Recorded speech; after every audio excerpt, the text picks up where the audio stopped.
Good Monday, everyone, and welcome into today's daily Bible reading for July the 24th. Today we are reading together in 1 Samuel chapter 15, which is going to give us another unfortunate occasion in the reign of King Saul, where he just makes poor choices, doesn't do as he ought to do, and it leads to disastrous consequences for him as far as him being the king of Israel, king and leader of Israel goes. So let's get the text up on the screen. I'll read along together here from 1 Samuel chapter 15. 1 Samuel chapter 15, verse number 1.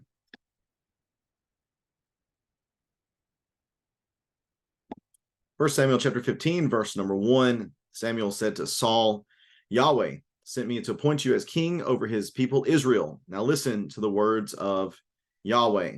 This is what Yahweh of armies says. I witnessed what the Amalekites did to the Israelites when they opposed them along the way as they were coming out of Egypt. Now go and attack the Amalekites and completely destroy everything they have. Do not spare them. Kill men and women, infants and nursing babies, oxen, sheep, camels, and donkeys. Then Saul summoned the troops and counted them at Telaim, 200,000 foot soldiers and 10,000 men from Judah. Saul came to the city of Amalek and set up an ambush in the wadi.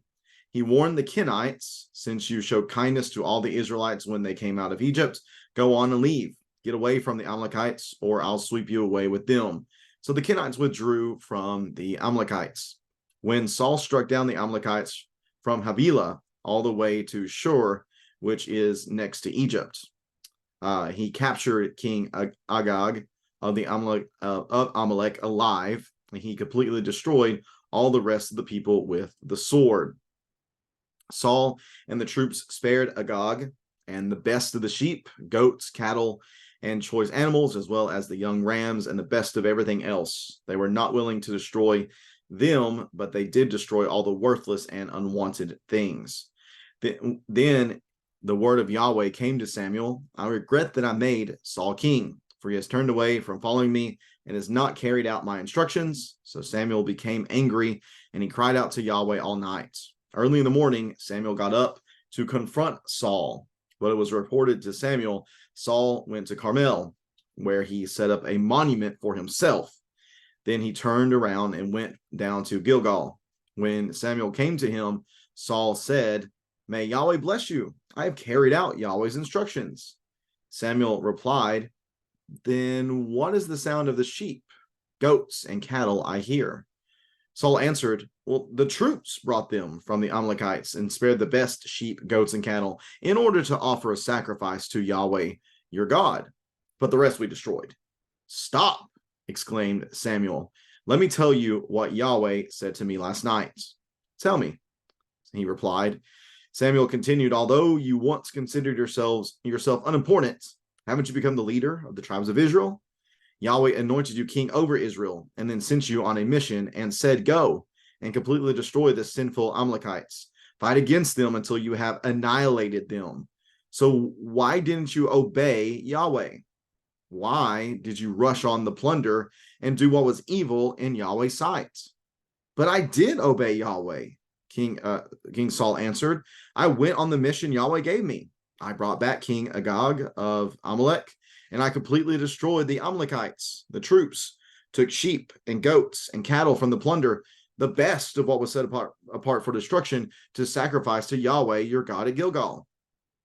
Then Samuel said, Does Yahweh take pleasure in burnt offerings and sacrifices as much as in obeying Yahweh? Look, to obey is better than sacrifice. To pay attention is better than the fat of rams. For rebellion is like the sin of divination, and defiance is like wickedness and idolatry. Because you have rejected Yahweh, or the word of Yahweh, he has rejected you as king. Saul answered Samuel, I have sinned, and I have transgressed Yahweh's command and your words, because I was afraid of the people. I obeyed them. But therefore, please forgive my sin and return with me so I can worship Yahweh.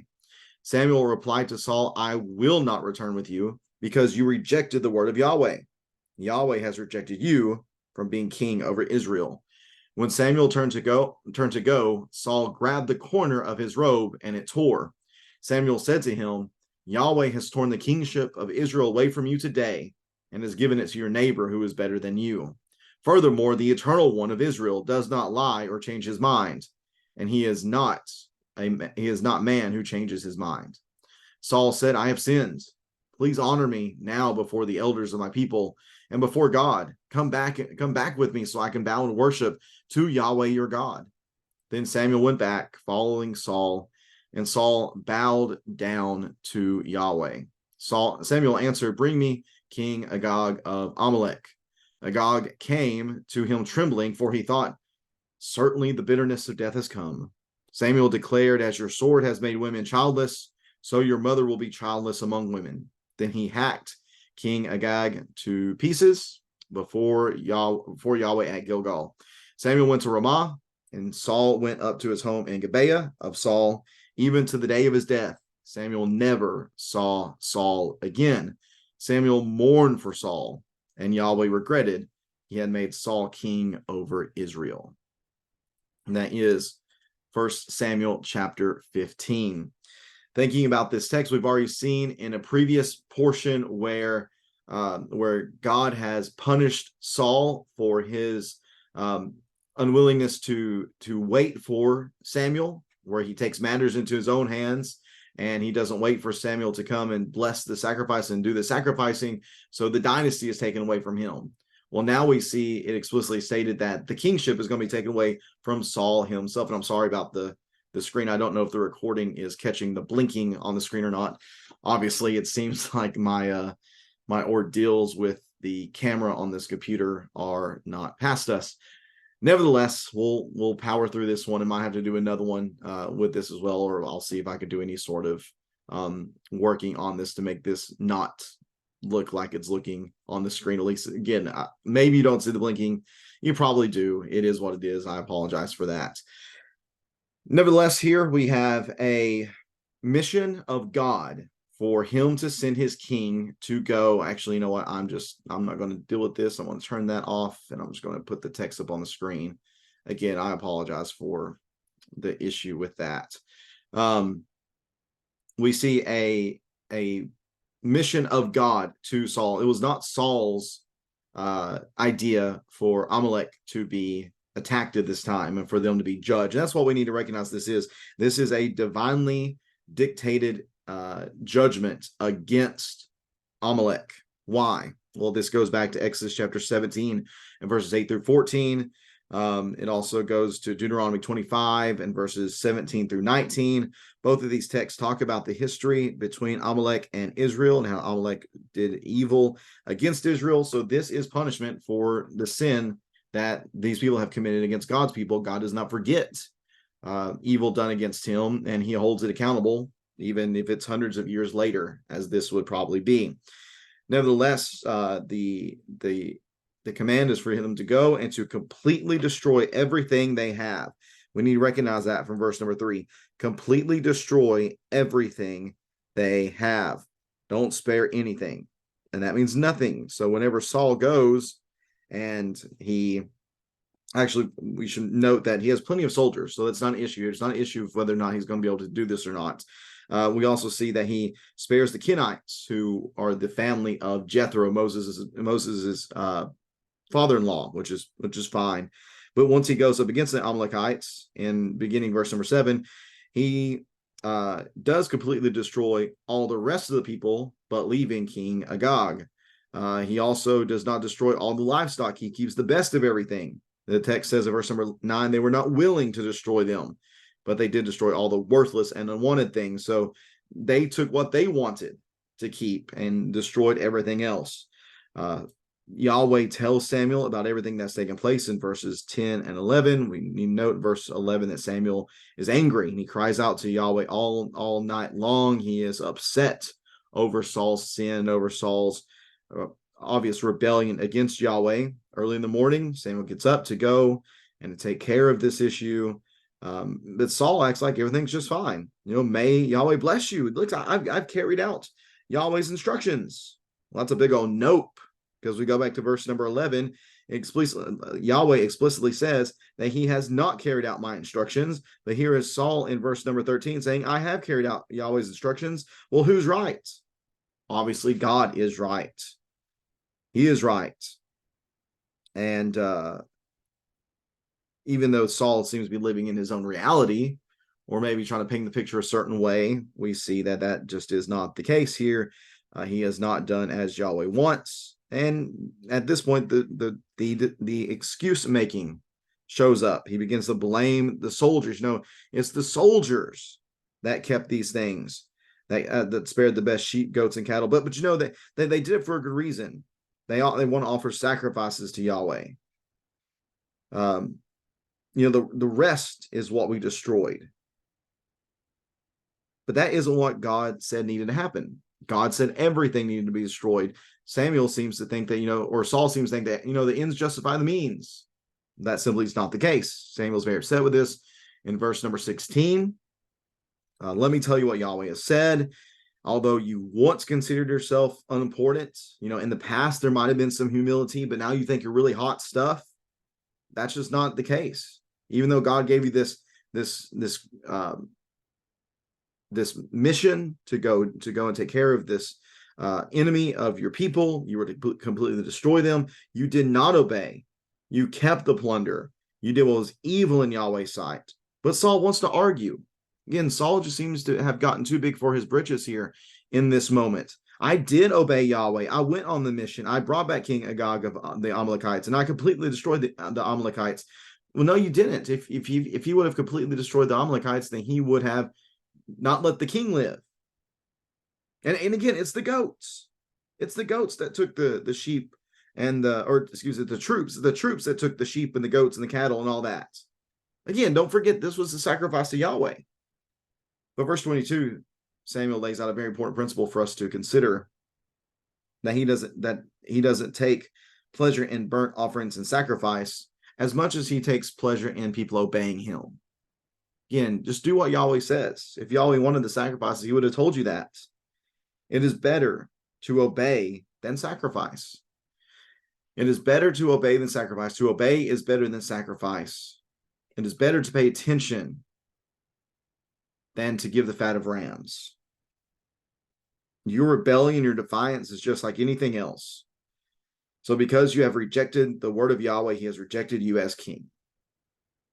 Beginning verse 24, Saul responds to all of this. You know, I have sinned. Is he being sincere or not? I'm not really sure. I mean, I think we probably assume this is not great sincerity in this first appeal, beginning verse 24. You know, I've transgressed, but again, he begins to make excuses. You know, I was afraid of the people, so I obeyed them. Well, that's a mistake in and of itself. You should not have obeyed them. You should have obeyed God.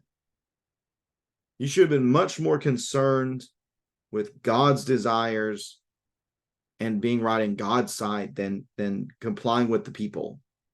That is a mistake in and of itself, Saul. He seems much more concerned with appearances than anything else, which is why he says, now, please forgive my sin and return with me so I can worship Yahweh. You know, let's make sure everything still looks good. And that's just a common theme throughout Saul's kingship is about just looking good. You know, he's taller than everybody else. He looks like a king. You know, come with me so we can look good, so we can look like everything's on the up and up. But Samuel says, no, verse 26, no, I will not return with you. You've rejected Yahweh, therefore he's rejected you. As he turns to leave, Saul reaches out, grabs the corner of his robe, and it tears. It seems to be this is a second appeal. No, please stay with me. And yet Samuel says, very matter of fact, that Yahweh has torn the kingship of Israel away from you today. Here's an ironic example and an ironic illustration of what has happened to you. He's taken the kingship away from you. He's going to give it to your neighbor who is better than you. Again, foreshadowing, this is David. Furthermore, the eternal one of Israel does not lie or change his mind, for he is not man who changes his mind. This is the final determination on the matter. It's not changing. So Saul again, verse number 30, I have sinned. Please honor me now. Honor me before the elders of my people, before Israel. Let's continue to keep up appearances, please. Let's please make this just look okay. Samuel says, fine. Saul bows down before Yahweh, but again, you just have to question the sincerity of Saul in all of this. because his actions seem to speak much more loudly than his words. Verses 32 through 32 and 33, Samuel takes care of what Saul does not. He calls King Agag to him. King Agag knows what's going to happen. The end has come, and that's exactly what Samuel says. You made women childless, so your mother's going to be childless now. And he kills King Agag before Yahweh there at Gilgal. And then Samuel and Saul part for what the text tells us is the last time, that they never see each other again. And notice Samuel mourned for Saul. Samuel did not want this. Samuel wants what's best for God's people and God's people individually as well, not just collectively, but individually. He wanted, I believe, to see Saul succeed. He wanted Saul to glorify God as the king, but he did not. So Samuel mourns for him, and then also we see Yahweh regretting that he had made Saul king over Israel as well. So here in chapter 15, we unfortunately see poor decision making leading to adverse consequences and just lots of difficulty within the story of Saul. But take a lot of lessons from it. Number one, the ends don't justify the means. God, whenever he gives clear directives, he wants those directives followed completely. He wants full obedience from those who seek to honor him. May we keep these things in our mind as we go throughout our daily lives as well, meditating upon this text and the lessons we learn from it. Again, I appreciate you tuning in for this reading on this Monday. Hope you have a great rest of the Monday, and we'll be back at it again tomorrow, reading together from 1 Samuel chapter 16, where we see David interjected into the story where Samuel anoints him. Again, have a great Monday. See everyone tomorrow. Take care. God bless.